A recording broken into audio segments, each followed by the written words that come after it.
disconcerting event for me.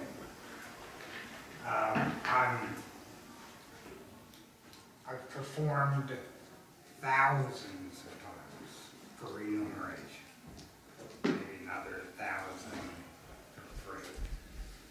I've always done it with the guitar, and a couple of times as a stand-up comedian, with very poor result.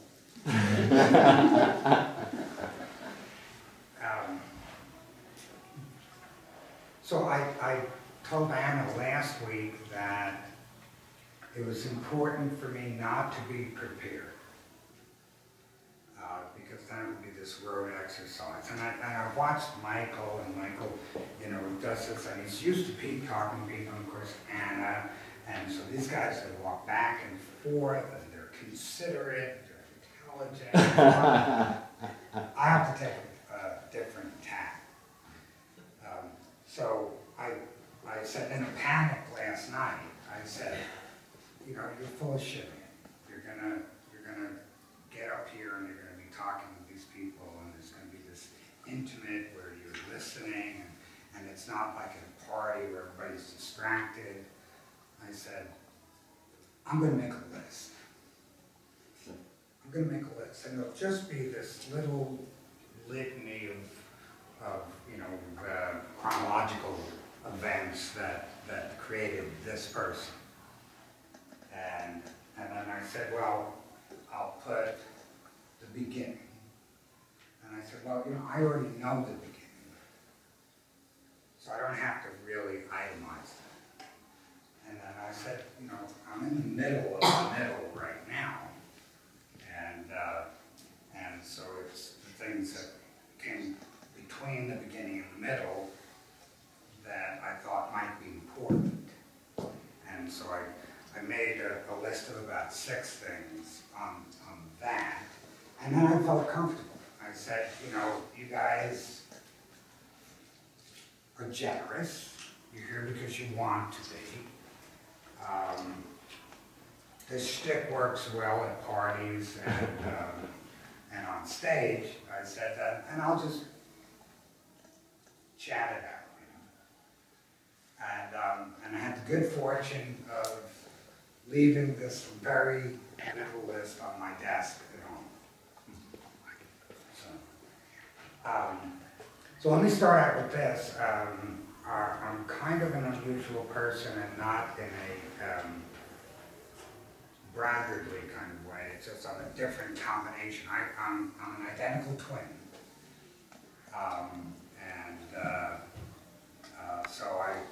And all the women in my family are witches, kind of Italian, intuitive women. And I got about 10% of that. Plus I grew up telepathic, so intimacy is not a problem.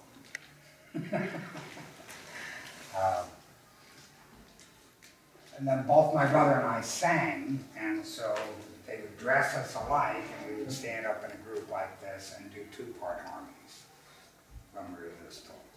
So my life has been this out kind of preference,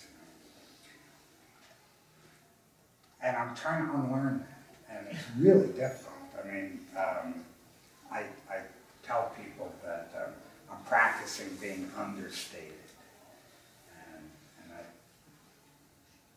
nobody laughs. You got to. It's kind of awkward for me to do that, and I don't know why. So what I did was I said, well, okay, there are spiritual people in this group, and I'm not a spiritualist in that way. You know, I'm an energist. I check out where the good energy is, and I've pursued this, I mean, since I can remember. You know, for those people who really care to know, you know, I lived with the Sioux out in South Dakota, on the Rosebud Indian Reservation. I studied with Henry Crow Dog and John Fire Lane Deer in the Native American tradition. I was in San Francisco in 1970 and doing all of that. And yes, I was in Woodstock. I lived in New York at that time. A good question would be to say, which drugs didn't you use? That would be easier. Now I don't do any. I don't do any of that now, but I do have. And then I was a professional musician, and I was the assistant set designer for the largest commercial art studio in the world. And there was only one of us. In the same breath, I'd say, if I were any good at it, I'd still be in New York doing it. So I said, well, okay, so what are the important things? What can I share with you? And that was critical, because I said, I'm just a fun guy. And I said, well, okay, so let me bring the group into my world, right? And then I said, well, why are we here? And so then I started understanding the tribal aspect to what we're doing. And if you look anthropologically, that's what people do. We coalesce. And if you have two people walking on a trail, they'll walk together, right? Then they'll meet up with some other people and they'll sit down and have lunch, they'll find out they have things in common, blah, blah, blah, and that's what we do. We become tribes. And then once we get, 8 or 10 or 12 people in a group, then we start fighting amongst other tribes, and that's what we do as well. So then I said, well, okay, so there's a spiritual component to this, and it's not dogmatic I grew up Catholic. And I was a very, very poor Catholic. And it's easy to be a good Catholic, but I took the lesser route. And I went to a Catholic high school for a year, where I was tested every day by my peers and the upper seniority system, old school, where they would beat you for infractions, and then if somebody had a problem with somebody, they would, every Friday you could call somebody out and say, Michael, you pissed me off, and we'd get in the boxing ring, and you'd have to get in the ring, and you'd get in there for 3 one-minute rounds, and so you had all these grudge matches, and sometimes you got your ass kicked, and sometimes you kicked ass. I grew up in a community as a youngster with a lot of, it was post-war, so my family had 4 children, but everybody else had like 8, and so there were like 200 delinquents just running around. And not that you care, but I had a wonderful childhood. I grew up in a little community that they had cleared potato farms, and they built a couple hundred houses. And then beyond that was estuaries, wetlands for 100 square miles. And so I was about 50 yards away from snapping turtles and estuaries, brackish swamps. And we built boats, and we'd take them out into the big deep water, and the storms, the squalls would come in, and we'd be bailing and rowing, and when the tide was low, we'd go clamming, and when it was high, we'd catch blowfish and flounder and fluke, and we'd go crabbing, and we'd catch eels, and we knew how to clean them all and eat them. And we built communities in the woods, little towns with salt really had a well-balanced childhood, so I can't blame that. I was an improper person when I was 13 and 14, and I did a lot of bad things, you know, nothing that I can't make up for now, but you know, but I did find out that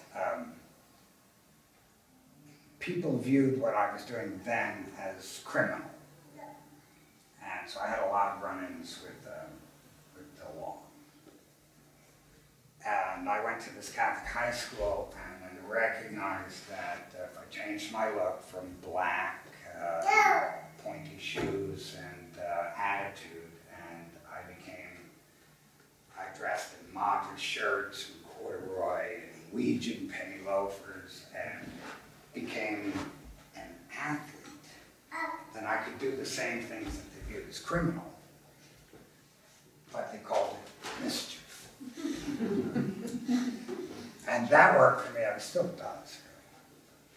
It worked for me all during high school, so I had a really wonderful social, but I'd grown up on Long Island. And one of the problems with Long Island, and this is New York, is that it's metaphorically and literally a dead end. Nobody goes through Long Island to go somewhere. So when you go to Long Island, you got to turn around and go back the other way to have it be a complete event. Well, in New York on Long Island, and the time that I grew up, all it taught you to do was live on Long Island. That's all you were taught, you know, and I was really good at that. But it was empty, it was insufficient. So you know, I emancipated myself early from my parents, and you know, 18 I was on my own, and you know, 19 I was living in South Dakota, and 20 I was in San Francisco, and 21 I was working for George McGovern in New York City, a paid gig. And was at the Waldorf Astoria when we were swept handily. And then I was in New York and played on the street. I was a street busker. And then got this gig. I'd always been a carpenter casually, apprenticed. And so I got a job as a carpenter. And did that for about a year and a half, working my way into the design aspects of things, and then got tired of doing it. I'd gotten a little bit crazy. And New York is a wonderful place. There's so much input, and you can't process this shit quickly enough. And all the nutcases that I dealt with, so, and I became one of them. I mean, really. You know, real lapses in judgment. So, anyway, so then I started pining for, and within this period I was a traveler. I was a hitchhiker. I had Kerouac's On the Road in my back pocket, and I was traveling around, and you know, I mean, quite a long time. Homeless. Intentionally homeless, looking. I was searching for something, you know. And you know, ended in New York and McGovern, and then I was set free again. So I sold my apartment, sold the furnishings, put the money in the bank, put on a pack, and started hitchhiking around again. And I was 23 years old. I was kind of doing one of these.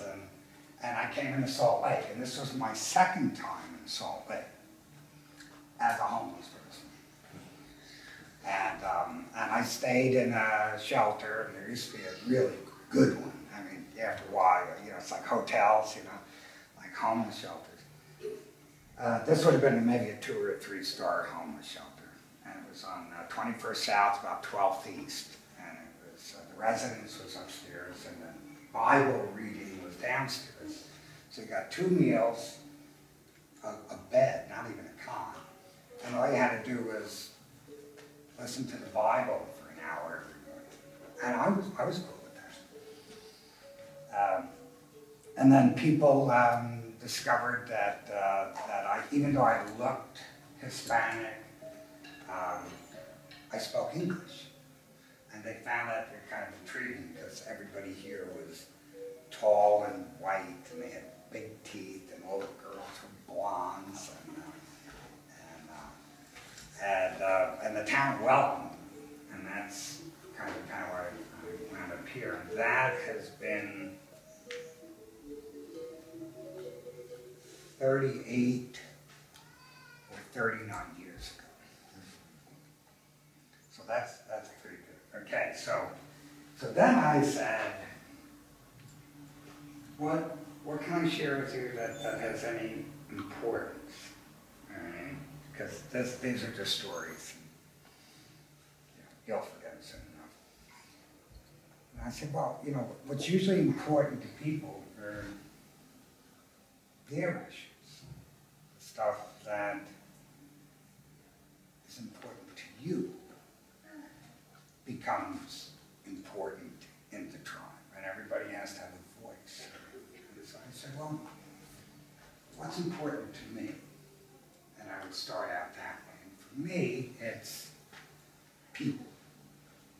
I'm so addicted to people that I have to have hobbies that pull me away from people where I'm just isolated alone so I can kind of renew. It's really, it's a bad addiction. But Ward, what's important to you? It doesn't have to be the most important thing, just first blush. Oh my gosh. My cat. Your what? My cat.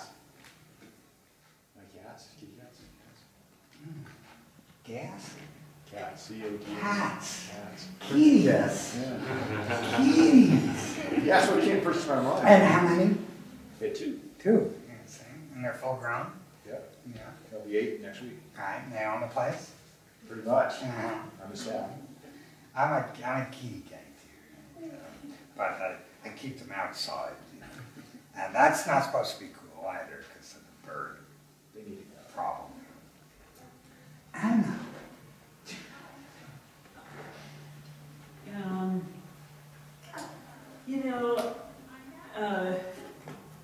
What I was sitting with was conflict. What's the nature of conflict? Do animals have conflict? There's so many. For years, I philosophized on, how binary our mind seems to be and how we tend to view everything through this binary filter. But you can't deny that there's day and there's night. But day and night, as opposite as they are, don't seem to be in conflict. So what's the nature of conflict? Does it come from, does it come from being human? Does it come from our minds? Is there a way to end conflict? In society, it seems to be so endemic, in the culture of human race.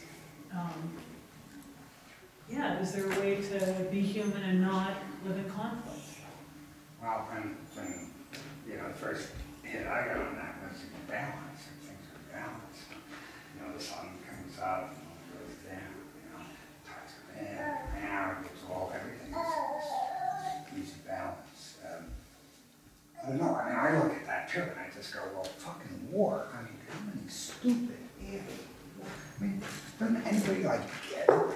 They don't get it, right? Why do we have to be killing each other? I was running from the draft during this period, Vietnam era, and I dropped out of school because all the really smart people weren't in college. I was meeting them everywhere else. And if I were a student, I would stay in school.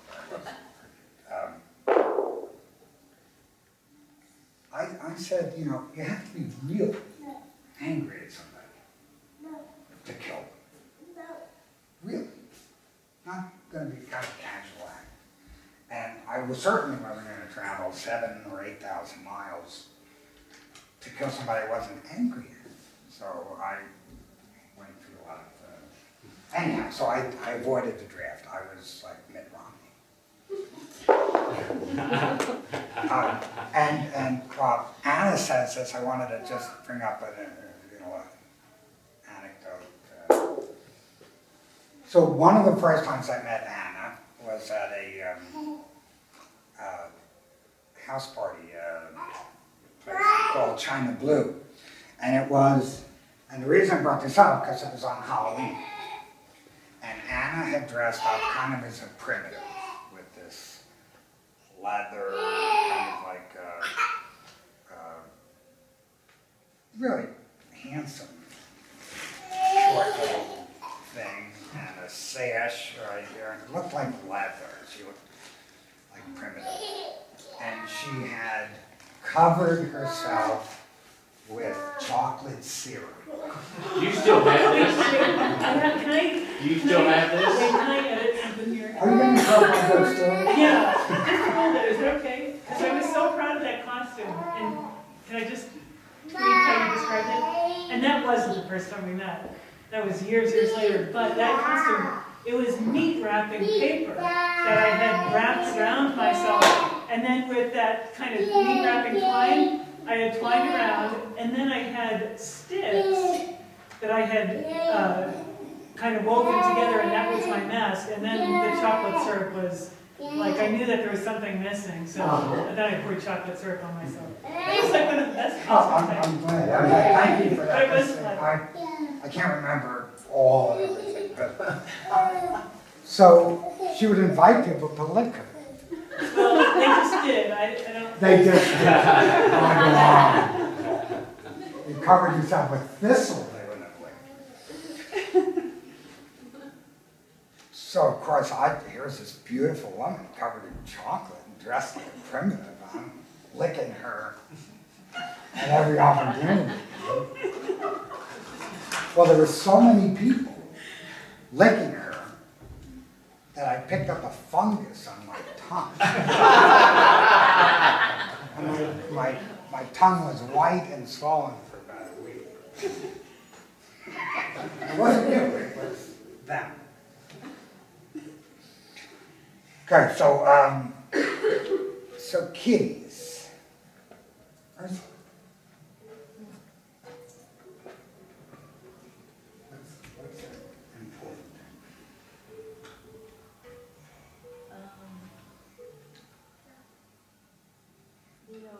Be connected to people. Yeah, that's really important. Relationships with people. Resolve stuff from the past. Let go of it. Just pass. Yeah, I'm good at that. Well, I think we all are. Some people are better than others, but this is my Slavic nature, yeah. Mm-hmm. Just drugging the center is the kind for me. So I think that's that. Yeah, or It's just like when I think of our relationship, it goes back years, and wherever we see each other, we always have a great connection. And I look for it, I know when I'm going to see you sometime. It always just works out great. Remember our first conversation in in my your basement. basement? Yeah. Mm-hmm. So. No. Yeah, I know. Yeah. And so one of my confessions is as an identical twin, I'm always trying to recreate my twinness. Right? It's like, oh, my twin lives 2,000 miles away, but this person might be able to be a twin. Right? And so I find out that you single births are like crazy about not commitment, but like intimacy. You're afraid. Don't think so. I'm a joker. But, you know, it's really hard, like when you can communicate with somebody without saying, oh, you know, older, matured relationships, you know, have a bit of that capacity. But if you're born there and you start there, boy, it gets really weird. And every now and again, I can communicate with a single birth. It happens very frequently, and it's kind of a surprise to me. That's all. Fuck, they're talking my language. You know? I don't know your name. Ren. What is it? Ren. Ren? R-E-N. And so, what would be a really important thing for The love. you? Yeah. Happiness. And how would that manifest itself?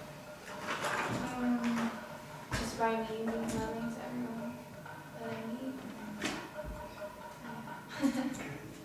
And And it usually comes back. Yes, it does, doesn't it? Mm-hmm. It's like the echo. Mm-hmm. But it's kind of like, and one of the reasons I bring up importance is it's kind of like, well, what Ren says, you know, this is what she does, and she tries to, well, what are we doing about her important things? And mine is kind of social, right? So it's really topical, and you know, and I just kind of float a little bit, and you know, and if somebody like nails me down, then I can be kind of a legitimate person, right? But if not, I just like to, you know, I like to body surf, you know. But in terms of values, the things that we hold dear, what are we doing about that? I mean, you know, I don't really, not here to like answer anything. I'm here to just disturb you a little bit. And it's kind of like, what are we doing as a people, as a person, as a tribe, to further the things that we find important? Ren says love, you know. I mean, you know, got my vote. Kitties, chocolate's here.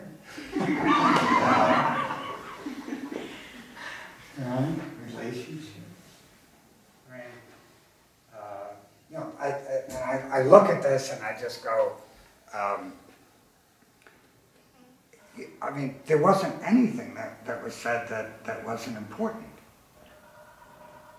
And there's a ripple that can happen from this kind of tribe that just goes, okay, you know, it's like, you know, when you hear people complaining, you know, you have a relative that complains all the time, or the neighbor, everybody's pissing and moaning, and all of a sudden, you know, it's like you can read a book while you're talking to these kids. You know? You don't want to hear that stuff, but we're really receptive to the positive. I mean, when somebody is projecting the positive, we're listening. We're saying, no, I want to be a little bit like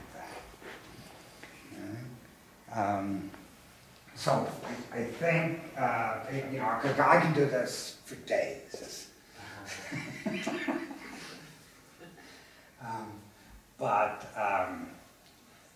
Just leave you with that one thought, is that, you know, project those important things in a positive way, and have that be the ripple effect. And the more you push that out,